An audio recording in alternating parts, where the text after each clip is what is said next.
सत्यवादी राजा हरिश्चंद्र की कहानी सदियों से अनुकरणीय है। सत्य की चर्चा जब भी कही जाएगी, महाराजा हरिश्चंद्र का नाम जरूर लिया जाएगा। सूर्यवंशी सत्यव्रत के पुत्र राजा हरिश्चंद्र, जिन्हें उनकी सत्यनिष्ठा के लिए आज भी जाना जाता है। उनकी सत्य के प्रति निष्ठा उनके युगों बाद भी सत्य का प्रतीक बनी हुई है। इनका युग त्रेता माना जाता है। राजा हरिश्चंद्र अयोध्या के प्रसिद्ध सूर्यवंशी राजा थे, जो सत्यव्रत के पुत्र थे।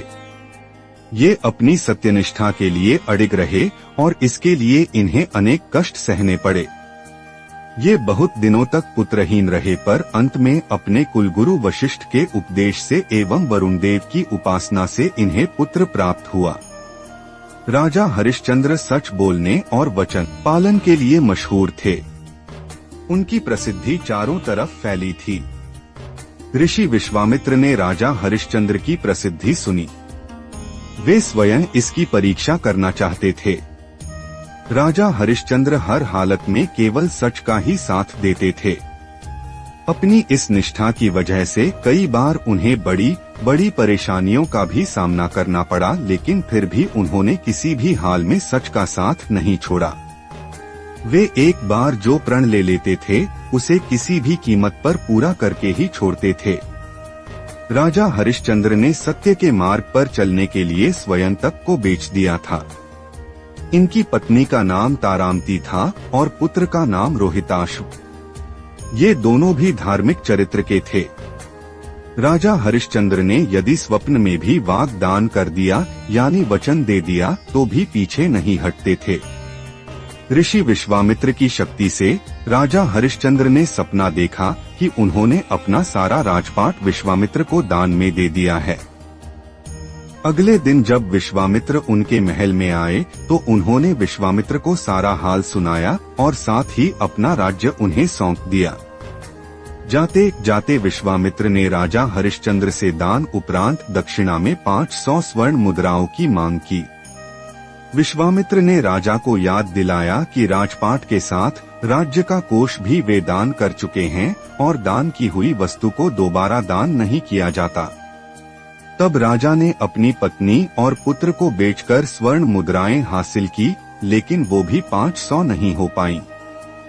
राजा हरिश्चंद्र ने खुद को भी बेच डाला और सोने की सभी मुद्राएं विश्वामित्र को दान में दे दी। अपनी मर्यादा को निभाया। राजा हरिश्चंद्र ने खुद को जहां बेचा था, वह श्मशान का चांडाल था, जो शवदाह के लिए आए मृतक के परिजन से कर लेकर उन्हें अंतिम संस्कार करने देता था। एक रात्रि को सर्प के काटने से राजा के पुत्र की मृत्यु हो गई। असहाय रानी तारा रोती बिलखती अपने पुत्र को श्मशान में अंतिम क्रिया के लिए लेकर जा रही थी। काली अंधियारी रात में जोरों की बारिश हो रही थी। बादल गरज रहे थे, बिजली चमक रही थी और अभागन माता अपने पुत्र के शव को अकेली श्मशान लेकर पहुंची। वहां पर राजा हरिश्चंद्र ने रानी को बिना देखे ही श्मशान कर के लिए आदेश दिया। इतने में आसमान में बिजली चमकी, तो उस बिजली की रोशनी में हरिश्चंद्र को उस अबला स्त्री का चेहरा नजर आया। वह स्त्री उनकी पत्नी तारामती थी और उसके हाथ में उनके पुत्र रोहिताश्व का शव था। अपनी पत्नी की यह दशा और पुत्र के शव को देखकर हरिश्चंद्र बेहद भावुक हो उठे।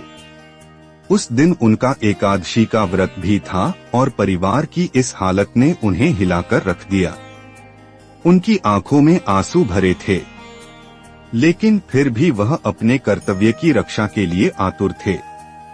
भारी मन से उन्होंने अपनी पत्नी से कहा कि जिस सत्य की रक्षा के लिए उन्होंने अपना महल राजपाट तक त्याग दिया, स्वयं और अपने परिवार को बेच दिया, आज यह उसी सत्य की रक्षा की घड़ी है।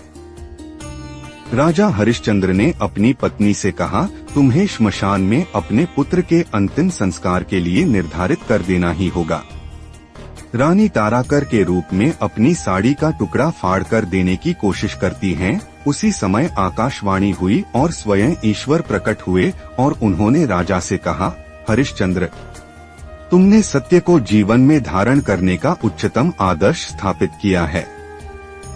तुम्हारी कर्तव्यनिष्ठा महान है तुम इतिहास में अमर रहोगे। और राजा की ली जाने वाली दान वाली परीक्षा तथा कर्तव्यों के प्रति जिम्मेदारी की जीत बताई। हरिश्चंद्र ने ईश्वर से कहा, अगर वाकई मेरी कर्तव्यनिष्ठा और सत्य के प्रति समर्पण सही है तो कृपया इस स्त्री के पुत्र को जीवन दान दीजिए।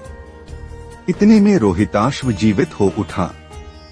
ईश्वर की अनुमति से विश्वामित्र ने हरिश्चंद्र का राजपाट भी उन्हें वापस लौटा दिया। महाराज हरिश्चंद्र ने स्वयं को बेचकर भी सत्यव्रत का पालन किया। यह सत्य एवं धर्म के पालन का एक बेमिसाल उदाहरण है।